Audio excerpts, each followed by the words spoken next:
পুরো বিশ্বের মাত্র ৩৫% দেশে হাতের বাম দিয়ে গাড়ি চালানোর নিয়ম।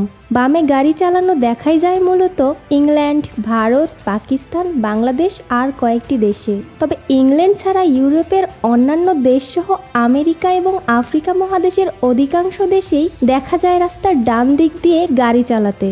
প্রাচীনকালে প্রায় সবখানেই হাতের বামে চলা নিয়ম চালু ছিল। মাত্র কদিন হলো মানুষ হাতের ডানে চলা নিয়মের সাথে অভ্যস্ত হয়েছে। রাস্তার বামে বা ডানে থাকার নিয়মের প্রথম যে প্রত্নতাত্ত্বিক প্রমাণ পাওয়া গেছে তার উৎপত্তি হলো রোমান সাম্রাজ্যে।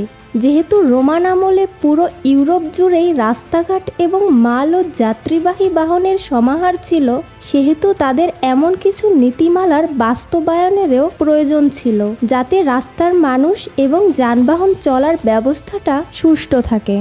প্রত্নতাত্ত্বিক যে প্রমাণগুলো পাওয়া গিয়েছে তা রোমানদের রাস্তার বাম দিক দিয়ে চলাটাই নির্দেশ করে। যদিও সঠিকভাবে জানা যায় না কেন তারা বাম দিকটাই বেছে নিয়েছিলেন, তবে তাদের এই বামে চলার নিয়মটাই যে সব জায়গায় প্রায় মধ্যযুগ পর্যন্ত চালু ছিল তা নিশ্চিতভাবেই বলা যায়।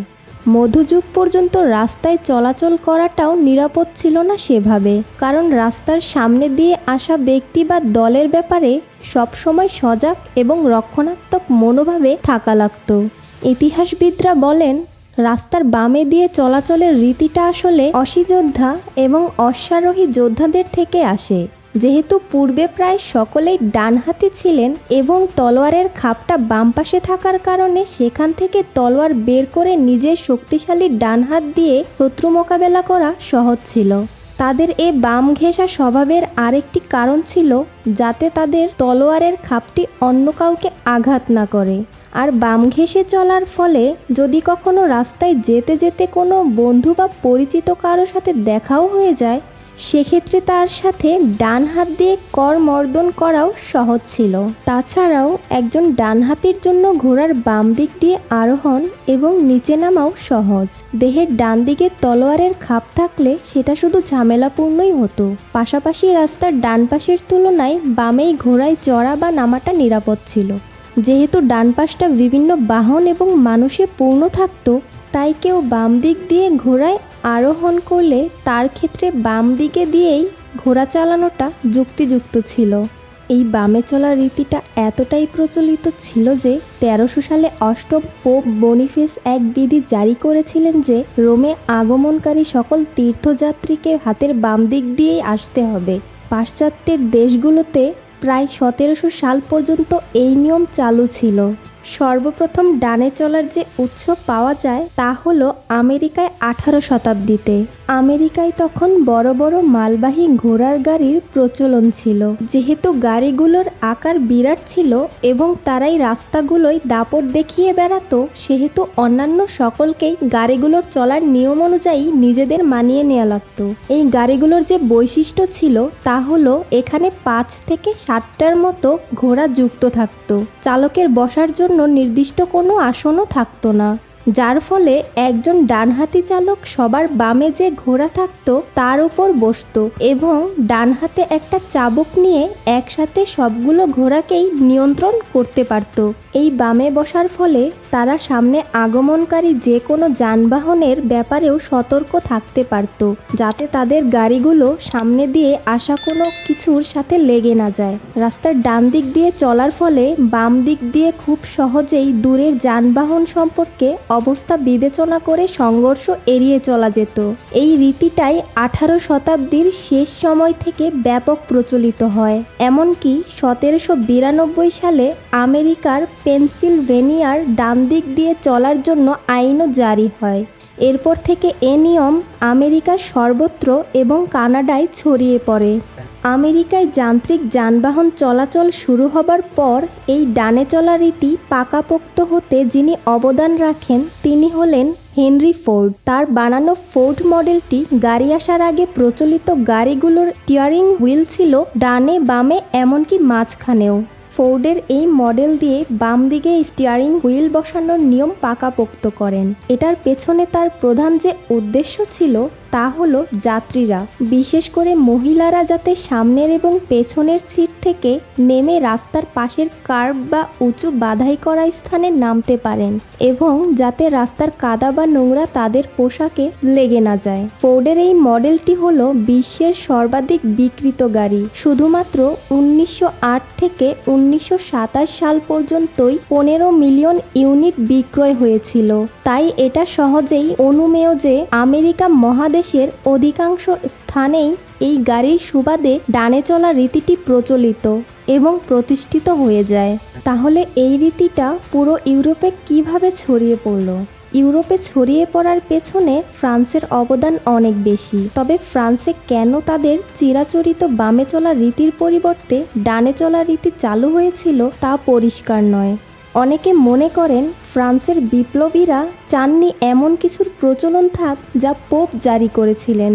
আবার অনেকে বলেন ইংরেজদের মতো রাস্তায় চলাচলের নিয়ম তারা অনুসরণ করতে চাননি, যার ফলে তাদের এই ডানে চলা রীতির প্রচলন। আবার নেপোলিয়নদের জন্য এই প্রথা চালু ছিল বলে জানা গেছে। যে কারণেই চালু হোক, নেপোলিয়ন পরবর্তীতে যেসব দেশ জয় করেছিলেন তার সবগুলোতেই এই ডানে চলার প্রচলন করেছিলেন। এমনকি তার পরাজয়ের পরেও সেসব দেশ নেপোলিয়নদের চালু করা এই নিয়ম মেনেই রাস্তায় চলাচল করেছে। বিংশ শতাব্দীতে এই নিয়ম আরও দ্রুত ছড়িয়ে পড়ে যখন জার্মানি ইউরোপের দেশগুলো শাসন করা শুরু করে। তারা এক প্রকার জোর করেই এই ডানে চলা রীতি চাপিয়ে দেয় তাদের অধীনে থাকা দেশগুলোর উপর। এদিক দিয়ে ইংল্যান্ড আবার পুরোই বিপরীত ছিল।